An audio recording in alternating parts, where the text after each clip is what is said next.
Alright, we're jumping into the next example, which is the Beta Office Company is going to be making two products again, because it's another two variable problem. We're going to be making drawers and filing cabinets. So, the Beta Office Company makes two drawer and five drawer filing cabinets. This weekly production is restricted by the fact they only have 34 drawers, 8 locks, and 42 meter squares of sheet metal available. So there's three different types of resources. So you can probably imagine there's going to be three different constraints, one for each resource.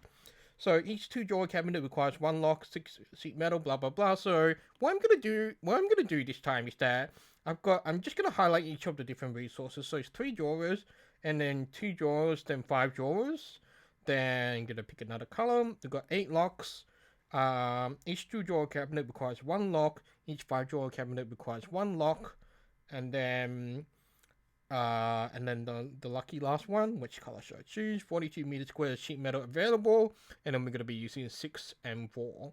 So, again, this is one of those things where like we can kind of just identify which information is relevant, which one to look for. Then you basically have your LP. So interestingly enough, there's no objective function for this one, so we're just gonna jump right to the constraints. So I'm just gonna shrink this now with all the highlights, and thankfully all the highlights actually come true as well. And then we're just gonna jump straight to the decision variable. So I'm just gonna do dv for those ones.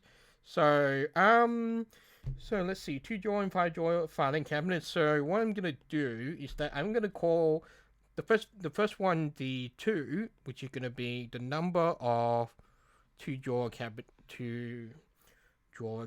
made.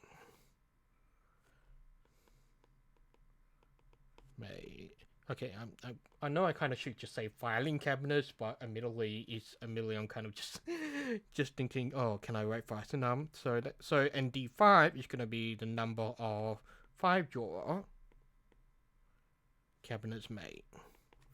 So that's our decision variable, and then we've got our constraints. So constraints,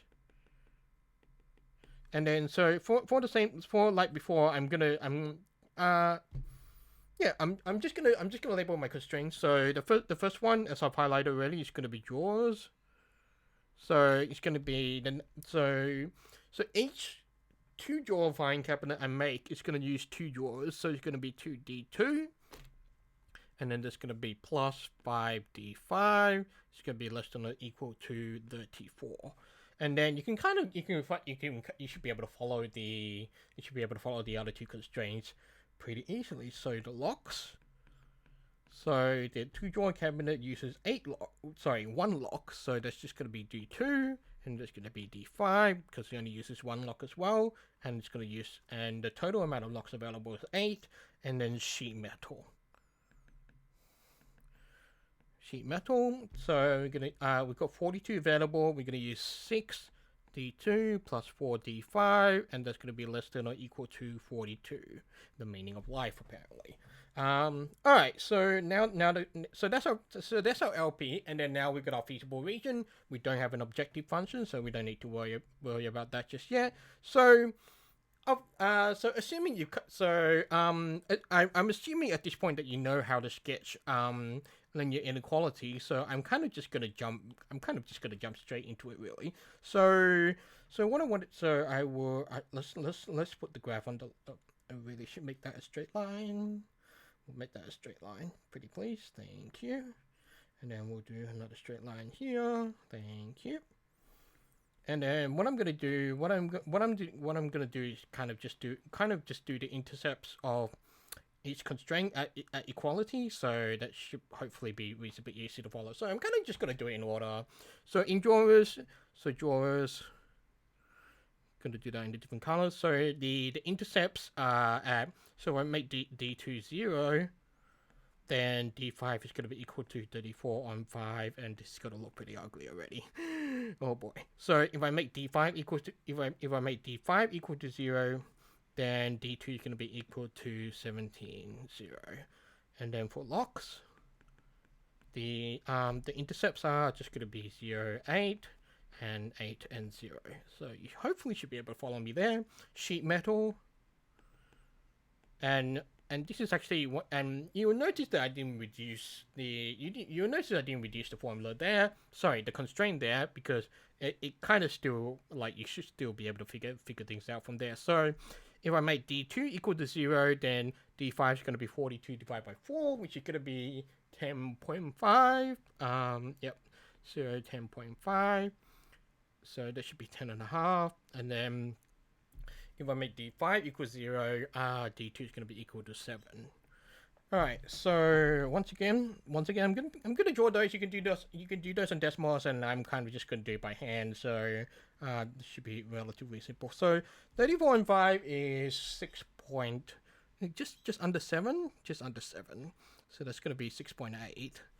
So I just want to make sure I've got a nice relative amount of everything. Oh, this is gonna be annoying. Okay, so drawers.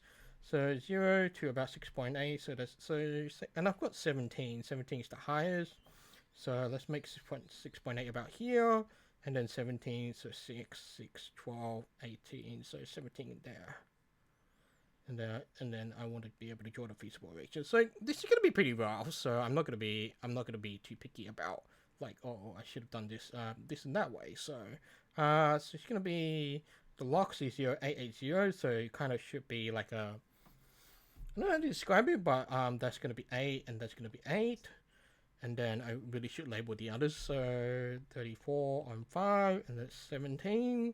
So these are all obviously not going to be very accurate, but at this stage I don't really care too much. So 0 to 10.5, so it should be up about here, and then 7 to 0. So it should be something roughly around, good God, that is terrible, 10.5, and there's going to be 7. Alright, so since they're all less than or equal to, then it should follow that the feasible region should be kind of just like, because I know I'm pointing the wrong way, so just point that way towards the origin, so it's all going to be less than or equal to. So the feasible region is going to just be this interior inside. So if you're using the arrow strategy, and if you haven't seen my initial video, when you do the less than or equal to, you can test which point where it's going to be less than or equal to. You can just make sure make sure to write down arrows to indicate direction. So for the orange ones, it's down this way, and then for the green one, is down that way. And I can easily check this on decimals, so not too much to worry about. So that's it for this one. So that's example 2 or 4. I'll see you on the next video.